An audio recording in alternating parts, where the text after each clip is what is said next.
کے خلاف بیان دیا ہے، فلاں نے یہ بیان دیا ہے، تو یہ اس میں میرا نوٹس کا جواب دے دیا پی ٹی آئی کو؟ میں کب کا دے چکا ہوں، میں نے نوٹس کا جواب بھی دے دیا ہے، اور یہ بھی آپ دیکھ لیں کہ یہ جو مجھے نوٹس دیا گیا تھا وہ سوشل میڈیا کے ذریعے دیا گیا تھا، مجھے کوئی سوشل نوٹس جو ہے شوکاز نوٹس موصول نہیں ہوا، جا کے ٹویٹر پہ اور فیس بک پہ ڈال دیا۔ اب میں نے جواب جو ہے سوشل میڈیا پہ ڈالنے کا فیصلہ کیا ہے، آج یا کل ڈال دوں گا۔ اچھا بروز صاحب یہ بتائیں کہ جو پی ٹی آئی کے ساتھ جو موجودہ اسٹیبلشمنٹ ظلم کر رہی ہے یا جس طرح کا ان کا رویہ ہے، ایسے حالات میں کیا کہیں گے آپ؟ غلط فیصلوں کو غلط کہنا چاہیے، اور اخلاقی جرات ہونی چاہیے لوگوں میں کہ اگر کوئی فیصلے غلط ہوتے ہیں تو ان حوالے سے یہ بات لیڈرشپ کا، قیادت کا فرض ہے۔ اتنا بھی جو ہے ڈر صرف اللہ کی ذات کا ہونا چاہیے۔ جو جتنے ہمارے معاملات اور مسئلے مسائل ہیں، اس میں میرا خیال یہ ہے کہ بہت ساری چیزوں کا فقدان ہے، اور ہمارے پارٹ پہ بھی غلطیاں ہیں۔ مذاکراتی عمل رک گیا ہے، پاکستان تحریک انصاف نے کل مذاکراتی عمل روکنے کا فیصلہ کیا، بیک آف کیا ہے، اس کے بعد آگے کیا عمل ہو سکتا ہے؟ کیا دیکھ رہے ہیں ملک کی صورتحال؟ مذاکراتی عمل نہیں رکنا چاہیے تھا، کیونکہ ہم نے مطالبات رکھ دیے تھے تحریری طور پر، ان کی شرطی تحریری طور پہ رکھ دیے تھے۔ اب میرا خیال ہے کہ حکومت کا جواب آنا چاہیے تھا۔ حکومت اگر کہہ دی تھی کہ جی ہم یہ مطالبات پورے نہیں کرتے ہیں، تو الزام ہم پہ نہ آتا کہ ہم نے وہ مذاکرات کا راستہ جو ہے وہ بیچ منجدار میں چھوڑ دیا۔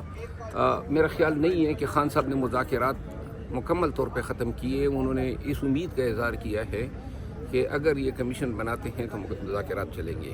تو آپ سر خان صاحب سے ملنے کی کوشش کریں گے دوبارہ کوئی؟ میں یہ کل جو ہوا، میں نے جیل حکام سے دریافت کیا، ان کی بے بسی میں سمجھتا ہوں کہ خان صاحب کی ملاقات جو ہے کچھ اور لوگ کرواتے ہیں، اور اس وجہ سے جو ہے کل میری ملاقات نہیں ہوئی۔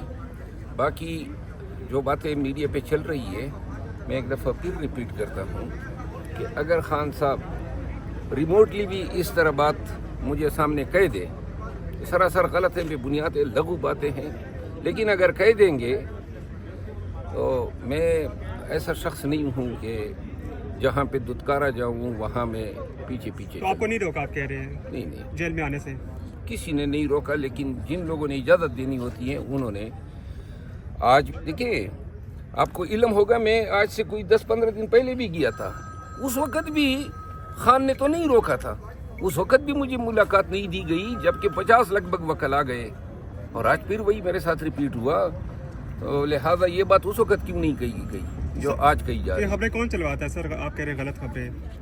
یہ خبریں سوشل میڈیا پہ جو ہے اس جھوٹ کی بنیاد ڈالی جاتی ہے۔ عادل راجہ اینڈ کمپنی یہ شروع ہو جاتے ہیں، بہت سارے لوگ نوجوان جو گمراہ ہو چکے ہیں اور جنہوں نے اپنے شناخت یہ اپنی پی ٹی آئی کی بتاتے ہیں، وہ جو ہیں اس پروپیگنڈا کا حصہ بن جاتے ہیں، اور پھر الیکٹرانک میڈیا بھی بغیر کسی ویریفیکیشن کے ایسی باتوں کو جو ہے اٹھا لیتا ہے۔ سر یہ بتائیے گا کہ ایک طرف تحریک انصاف جب مشکل میں تھی تو ان کا سوشل میڈیا ہی ان کو ڈیفینڈ کر رہا تھا اور دوسرے آپ تھے، تو آپ اب سوشل میڈیا کے خلاف ہو گئے جس نے آپ کو لیڈر بنایا؟ مجھے لیڈر اللہ نے بنایا ہے، سوشل میڈیا لیڈر بنائے تو آپ کو بنا دی، جو آپ خود سوشل میڈیا ایکٹیوسٹ بھی ہے، انفلوئنسر ہم بھی ہے۔ جرنلسٹ ہیں، سوشل میڈیا ایکٹیوسٹ نہیں، تو سوشل میڈیا ہی بنایا۔ میں آف کورس کر رہا ہوں۔ مجھے سوشل میڈیا میں آپ کو پھر دوبارہ کہتا ہوں، مجھے اٹھایا اس اسلام آباد کے یوٹیوبرز نے، سوشل میڈیا استعمال کرنے والوں نے کیا ہے۔ انٹرنیٹ پہ میری بات کس نے پہنچائی ہے؟ صرف آپ لوگوں نے پہنچائی ہے۔ جو لوگ دعوے کر رہے ہیں کہ ہم نے لیڈر بنایا، وہ آپ نہیں ہیں، وہ کچھ اور لوگ ہیں۔ میں نے ہمیشہ یہ کریڈٹ آپ لوگوں کو دیا ہے۔ وہ دور آپ لوگ بھول گئے جب ہم یہاں پہ کوئی آپ کو ملتا نہیں تھا، کیونکہ پی ٹی آئی کی طرف سے بولنے والا کوئی نہیں تھا۔ میں آپ کو اویلیبل ہوتا تھا، آپ میرا پیغام اٹھاتے تھے، آپ لوگوں نے مجھے شناخت دی۔ بعد میں پاکستان تحریک انصاف کے جو سوشل میڈیا ایکٹیوسٹ ہیں، جو خان کے ساتھ لائل ہیں، انہوں نے آپ کی بات کو پھیلایا۔ باقی جو ہے یہ کوئی میڈیا